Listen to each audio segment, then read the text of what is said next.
तो बच्चों आपकी जो गति की अवस्थाएं हैं वो आपकी संसार में कोई भी वस्तु है वो आपकी दो अवस्थाओं में हो सकती है।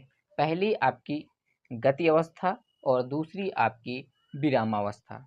संसार में कोई भी वस्तु है वो दो ही अवस्थाओं में हो सकती है, पहला आपका गति अवस्था में और दूसरा आपका विरामावस्था में। तो आइए इसको डिटेल से समझते हैं। गति अवस्था, ठीक है। गति अवस्था क्या है? गति अवस्था वही है कि ये जो आपका समय है, ठीक है, समय के साथ अगर इस वस्तु में कुछ ना कुछ क्या हो रहा हो, परिवर्तन हो रहा हो।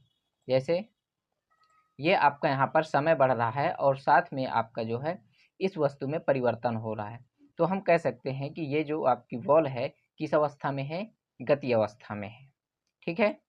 जैसे आपकी डिफिनीशन है कि जब कोई वस्तु समय के साथ अपनी स्थिति में कुछ न कुछ परिवर्तन करती है तो वह वस्तु गति अवस्था में कहलाती है। इतना क्लियर हो गया। फिर आते हैं आपका विरामावस्था में, ठीक है। विरामावस्था क्या कहती है कि आपका जो है समय बढ़ रहा हो लेकिन आपकी जो है वस्तु में कोई परिवर्तन ना हो रहा हो। मान लीजिए ये आपका समय बढ़ रहा है और आपकी वस्तु क्या है? स्थिर है, ठीक है। ये समय आपका बढ़ रहा है और वस्तु आपकी क्या है? स्थिर है।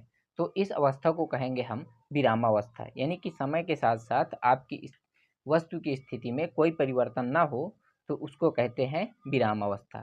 जैसे डिफिनीशन में क्लियर है कि जब कोई वस्तु समय के साथ अपनी स्थिति में कोई परिवर्तन नहीं करती तो वह वस्तु की कौन सी अवस्था कहलाती है? विरामावस्था कहलाती है, ठीक है। इतना क्लियर हो गया।